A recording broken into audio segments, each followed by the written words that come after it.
Assalamualaikum warahmatullahi wabarakatuh. Untuk materi yang kedua dari lanjutan yang pertama tentang laporan bisnis, kali ini kita akan membahas tentang proposal bisnis pada mata kuliah komunikasi bisnis.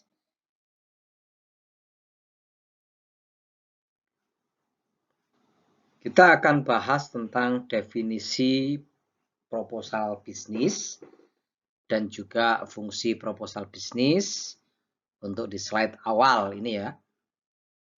Proposal bisnis merupakan media umum untuk menjelaskan profil usaha yang akan dikembangkan oleh wirausaha.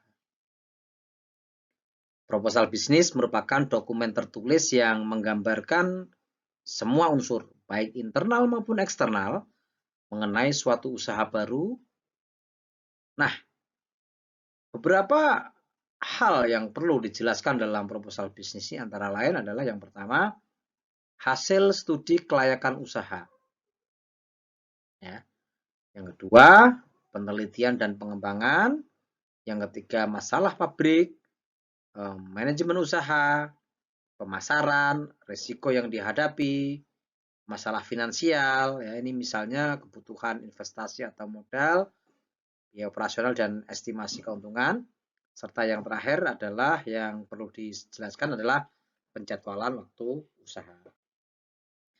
Sedangkan fungsi dari proposal bisnis itu sendiri ini memiliki arti penting bahwa wirausaha sebagai pernyataan atau legitimasi calon wirausaha sebagai pemilik dan pemegang inisiatif dalam membuka usaha. Selain itu, proposal usaha ini berfungsi sebagai representasi pengetahuan dan penguasaan bidang wirausaha yang akan dijalankan. Wujud perkiraan prospek usaha dan tolak ukur dan panduan pelaksanaan kegiatan. Itu adalah fungsi dari proposal bisnis. Nah, sedangkan keuntungan dari proposal bisnis ini antara lain adalah yang pertama, memberikan gambaran kepada pihak lain tentang profil perusahaan. Keuntungan yang kedua, mengundang orang-orang yang potensial untuk bergabung dan bekerja sama. Yang ketiga adalah memperoleh kesempatan mengembangkan usaha. Yang keempat, mengatur pembentukan kerjasama yang saling menguntungkan dengan perusahaan yang lain, serta mendapatkan calon relasi usaha yang lebih luas. Yang kelima adalah membantu wirausaha memahami persaingan dalam faktor ekonomi dan analisis keuangan yang masuk dalam subjek proposal usaha. Sehingga dapat mendekati asumsi-asumsi secara cermat tentang seberapa besar tingkat keberhasilan yang dicapai. Yang keenam, dapat memperoleh pinjaman maupun penyertaan modal dari investor, bank, dan pihak potensial yang lainnya. Sedangkan yang ketujuh adalah memperjelas sumber-sumber dana pengelolaan usaha. Nah, berikut kita akan bahas juga tentang faktor-faktor penyusunan proposal bisnis. Yang pertama, ini tujuannya harus realistis. Tujuan yang ingin dicapai harus spesifik, dapat dicapai dan diukur, serta ada kesamaan waktu dan parameter pengukurannya. Faktor yang kedua adalah fleksibel ya atau luas ya. Nah, kondisi lingkungan usaha ini selalu berubah atau dinamis, sehingga penyusunan proposal pun harus fleksibel dan memungkinkan adanya alternatif strategi. Yang ketiga adalah batasan waktu. Nah, proposal usaha ini selalu mengandung tujuan utama, yaitu tujuan jangka panjang dan subtujuan, berupa tujuan jangka pendek yang hendak dicapai. Faktor yang tak kalah pentingnya adalah dukungan stakeholder, ini yang keempat. Penyusunan proposal untuk selanjutnya ini adalah pendirian usaha perlu mendapatkan dukungan dari berbagai pihak, seperti keluarga mitra bisnis, karyawan, dan pihak lain yang terlibat di dalamnya. Nah, untuk faktor-faktor penunjang isi proposal bisnis ini ada 3 nanti. Ada analisis suatu persaingan, strategi dan kebijakan, serta menyusun proposal bisnis. Analisis situasi persaingan ini adalah bagaimana wirausaha harus mengidentifikasi faktor internal dan eksternal yang sekiranya akan mendukung serta menghambat pencapaian usaha. Wirausaha juga harus dapat menemukan sumber-sumber lain yang bisa digunakan untuk menilai para saingnya.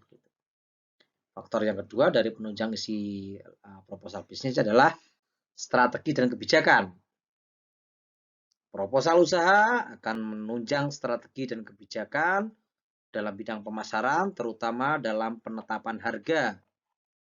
Penetapan harga harus tepat agar bisa diterima dan menghasilkan keuntungan. Nah, berikutnya bagaimana dalam menyusun proposal bisnis itu sendiri. Setelah yakin pada usaha yang akan dijalankan, langkah berikutnya adalah penyusunan proposal bisnis.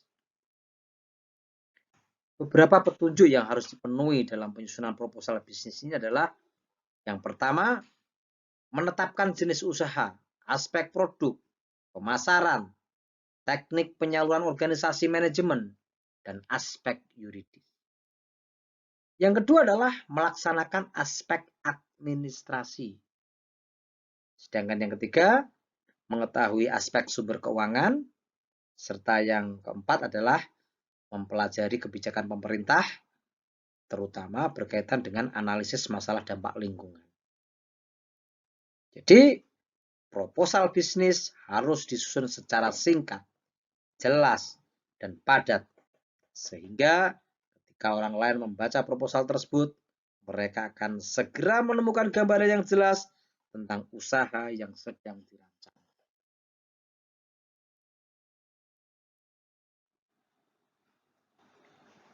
Proposal bisnis biasanya digunakan untuk memperoleh modal usaha.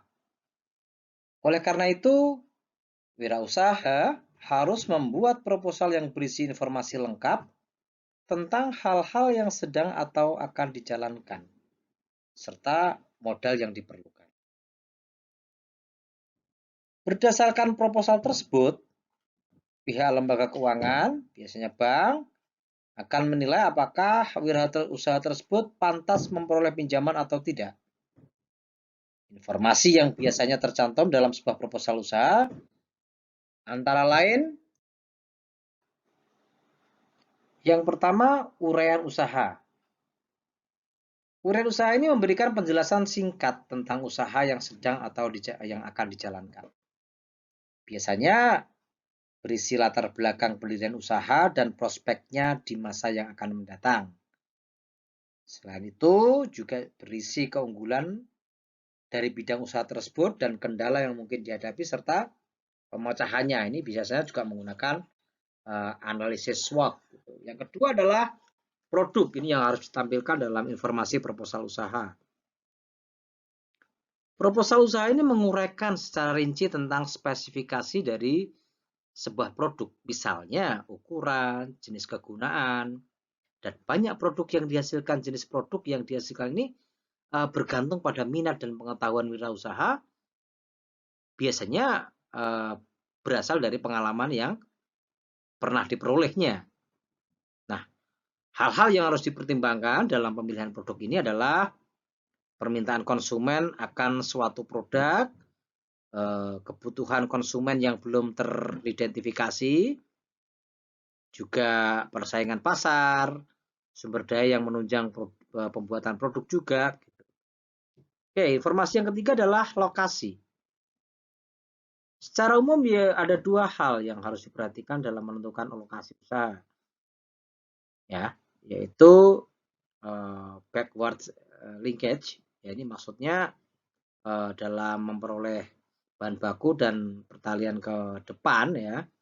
Ini adalah forward linkage, yaitu penjualan itu sendiri, distribusi, dan pemasaran produk. Yang ketiga adalah pasar, ya, informasi tentang pasar. Pasar merupakan tempat yang orang melakukan transaksi jual beli.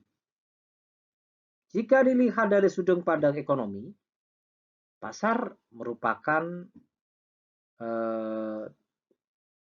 tadi ya, tempat berinteraksinya produsen dan konsumen.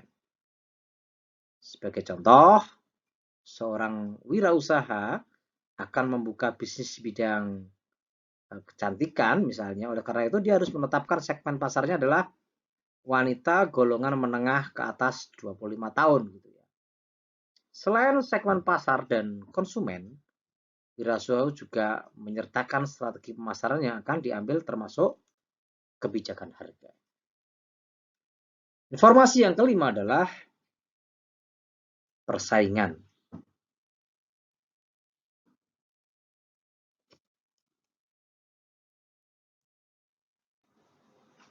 Ya, posisi yang berikutnya adalah posisi perusahaan ya, terutama kaitannya dengan persaingan.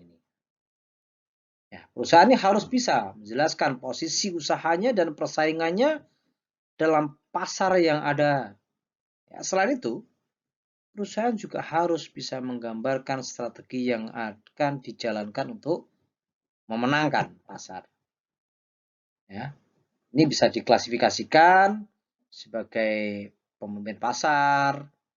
Ya, pasar itu adalah perusahaan yang menguasai sebagian besar pangsa pasar untuk suatu produk sejenis. Ya, pada umumnya perusahaan ini memiliki kekuatan mengendalikan harga dan anggaran promosi yang jauh merupakan pemimpin pasar untuk produk mie instan misalnya. Yang kedua adalah penantang pasar atau market challenger. Ini perusahaan yang selalu berusaha merebut pangsa pasar dari pemimpin pasar. Ya, sedangkan yang ketiga, pengikut pasar. Ini perusahaan yang dengan pangsa pasar dan pengikut yang tidak terlalu banyak namun loyal. Ya. Pengikut pasar ini merupakan pemimpin pasar dalam cakupan kecil. Sedangkan yang keempat adalah perelung pasar, yaitu perusahaan yang menjadi pesaing bagi pengikut pasar. Perusahaan ini menghindari persaingan dengan cara melayani konsumen yang belum digarap oleh pemimpin pasar.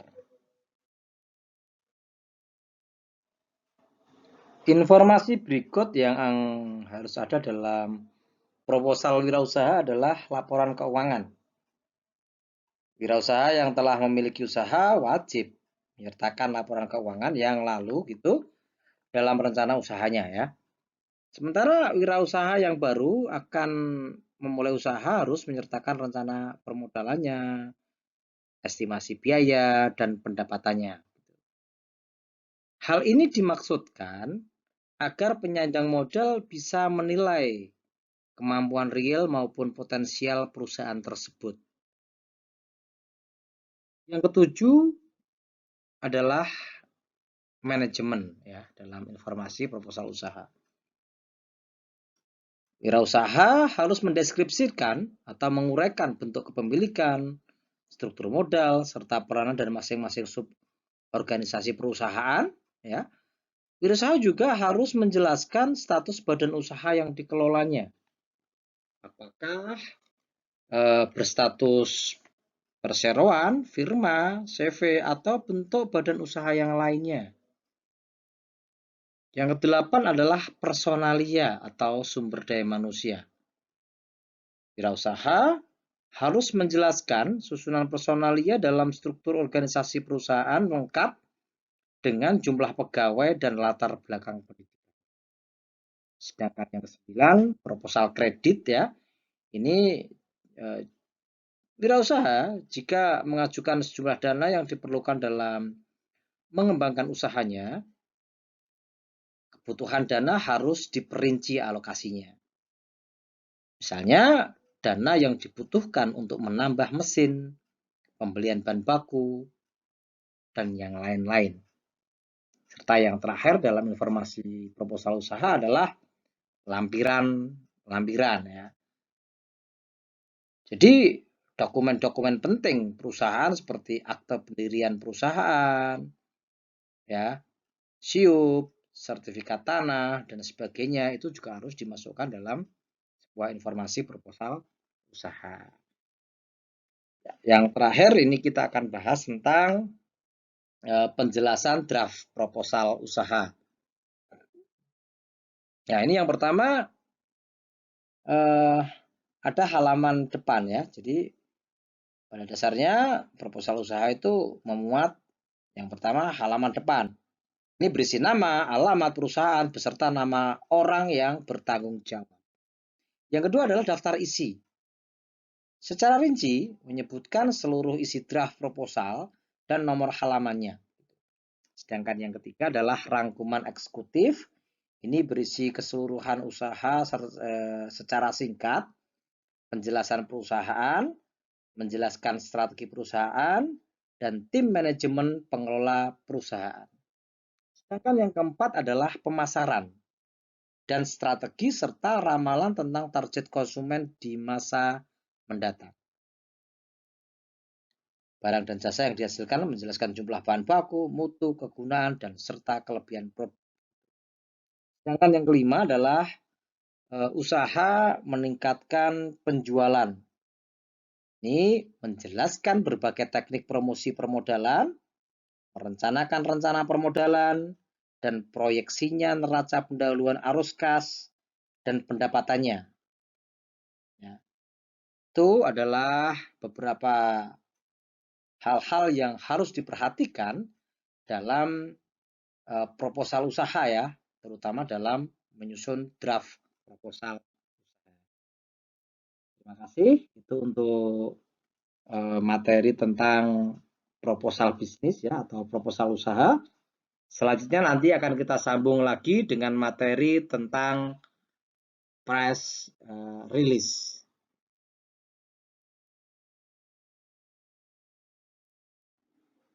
Demikian tadi materi proposal bisnis, semoga bisa membawa manfaat bagi kita semuanya. Mohon maaf kalau ada yang kurang, selanjutnya nanti akan ada materi lanjutan yang ketiga yaitu press release. Kita hebat, kita semangat. Wabillahi taufiq wal hidayah. Wassalamualaikum warahmatullahi wabarakatuh.